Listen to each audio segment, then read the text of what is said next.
Gail Richards, Interim Principal at Villa Park High School. Good evening, Superintendent Christensen, members of the board, President Ledesma. I am honored to be the interim principal at Villa Park High School, and if I had a control device here, I would show you. I'm going to just start the introduction. Do you have it? Ms. Richards, welcome back, by the way. Thank you. Canyon High School is the newest of our 4 schools, so I just want to tell you that it's all downhill from here. Villa Park High School is an amazing place, and it would take me at least 20 minutes to go through all of the honors and accolades and wonderful things that I could say about this school that I've learned about it in the short 2 months that I've been there. I would like to, before I begin, introduce Wendy Rogers. Wendy, would you stand up from LPA? And Michael Boomsma, our architect, and they will be speaking to you in just a few minutes. Just briefly, I have listed here some of the successes at Villa Park High School, so you can see the degree of involvement in the academic preparation and instruction of the students there. Villa Park High School has 28 different advanced placement courses. There are 65 sections, and 2,314 students are enrolled in advanced placement. 37 honors courses, in which 1,317 students are enrolled, and there are 12 different science offerings, and that includes the levels of different classes like physics and chemistry. But it is a very intensive science program, and honors program, and advanced placement program. Ms. Richards, could I ask a question? I'm not sure I'm reading this chart correctly. 28 AP courses are offered, 65 sections of AP? Yes, there's 65 sections that offer those 28 different courses. Okay. So there are multiple sections of many courses. Okay, and then there are 2,314 students enrolled in these 28 classes, these AP classes, and that comes close to the total enrollment of the school. Yeah, but a lot of kids are taking, certain kids are taking more than 1, 4 or 5. Okay. So, Okay, which is another sort of a recent development with a lot of kids taking multiple science classes. exactly. Multiple science, multiple advanced placement. And the teaching, has been already been said, in spite of the facilities, the teaching that's going on at Villa Park High School is absolutely amazing. So let me show you a little bit more. We estimate that about 30% of our graduates enter a 4-year college or university, and about 60% are going to 2-year colleges. So they come from Sarah Villa and our feeder middle schools with the notion that they're going to be ready for college. They go through Villa Park High School, and by the time they finish, they certainly are ready for college. So it isn't anything negative about the quality of their education, but we really do believe that the facilities need drastic improvement. I'm going the wrong direction. Here we go. Okay. Villa Park High School was built in 1964, and it was built for 1,700 students. It had 53 classrooms and 5 science labs. 52 years later, it enrolls 2,500 students. It still has 53 classrooms and 5 science labs, but we've added 5 makeshift labs by converting the home ec and the auto shop and some other classrooms into science labs. And there are 24 portables. And I want to say that I began my teaching career in 1971 at El Medina High School. That's 45 years ago. And I taught biology at El Medina High School for 5 years, and then I went to Canyon High School, which was the new school in town, and I taught biology and chemistry at Canyon High School for 5 years.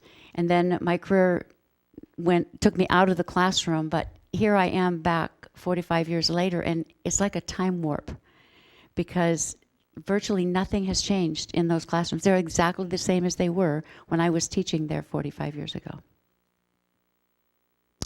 In our portable, this is our portable city, one row of portable city. 32% of our students are housed in these 24 temporary buildings that were housed to add the additional 800 students. The heat and air conditioning is sketchy at best. Access of these classrooms to the rest of the campus is problematic. They're way out there, and I'll show you a picture of that in just a minute. The The buildings are in very poor condition after so many years. And there's no storage, there's patchwork technology, and again, they're very isolated from the campus. This is a picture, this one over here is a little bit clearer, but this is a picture of students in a portable classroom. And you can see, this is Carol Mooney's advanced placement English lit class, and you can see the students are literally wall to wall. They're touching the wall on this side, and they're touching the wall on that side, and there's Carol Mooney up there in the front, and she's kind of hard to see from the back of the classroom. And she is an amazing teacher, and these kids get an amazing class, but you can see that they can barely move around in these portable classrooms. This is another portable classroom here, and again, you can see the students are virtually wall to wall in these small rooms that weren't built for 40 students, let alone air conditioned or heated for 40 students. This is the position of the portables on the campus. This is the main building that you see when you drive down Taft, right here.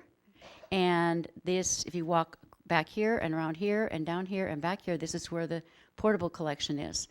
And I took a walk on this yellow line from here, there, and I was fairly deliberate in my walk because I want to see how long it took to walk from the back of the campus to the front of the campus if you happen to have a class upstairs in the main building. And without any students on campus, that is a 4.5-minute walk. If you don't stop and talk, say hi to anybody, or heaven forbid you need to go to your locker.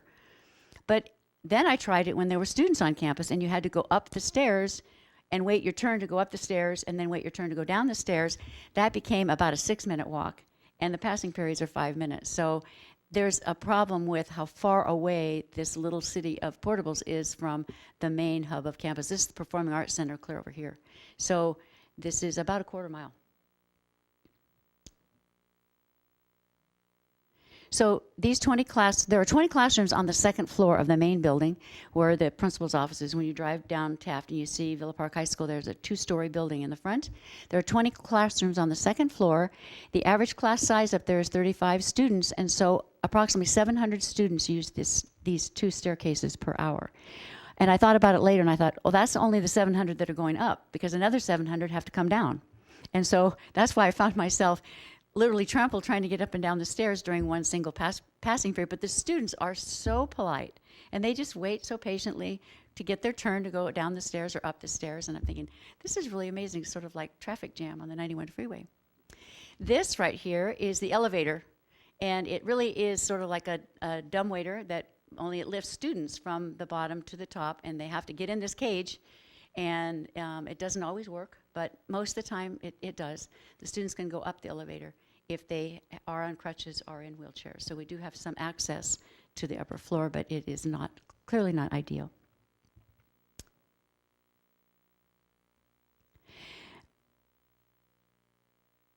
This is science classrooms.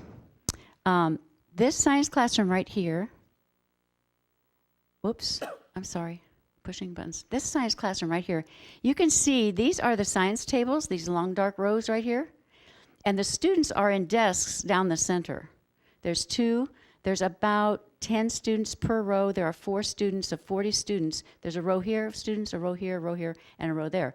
And I asked the teacher why the desks were there, and she said, well, there used to be stools that we'd be accustomed to, but the students were facing each other, and she was lecturing from the front of the room, and they were very uncomfortable sitting on those stools. And so she took the stools out and put desks in so they could all face forward so she could teach the class. So then when they do a lab, they push the desks together in the middle of the row, and then they stand along these long lab tables to do their labs.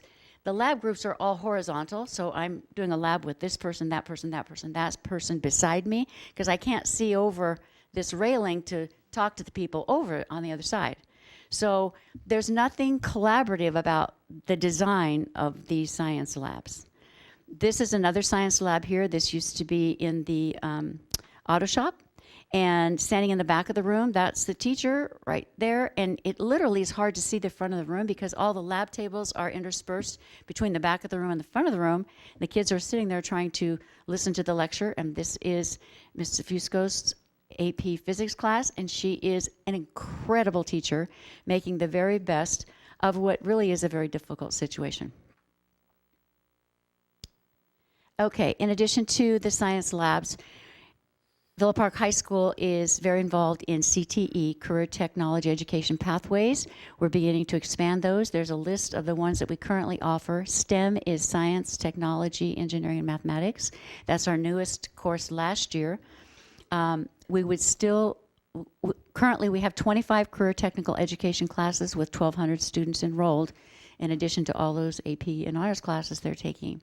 Villa Park High School would like to add biomedical science, digital photography, and AP computer science. And this photograph right here, I took for you with my cell phone. This is our current photo lab.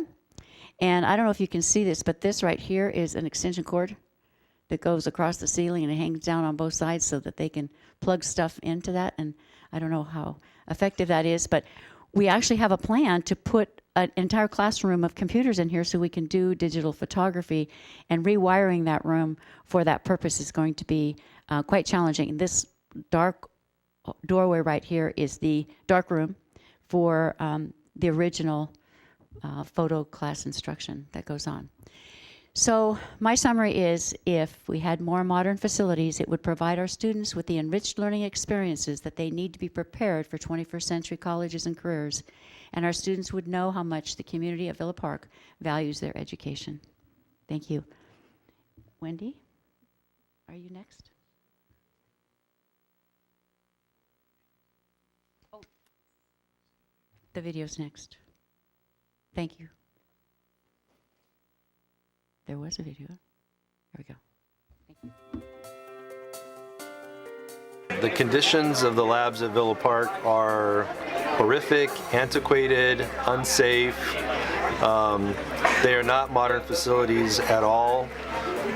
We have some very good teachers. We have some really good students. We're doing the best we can.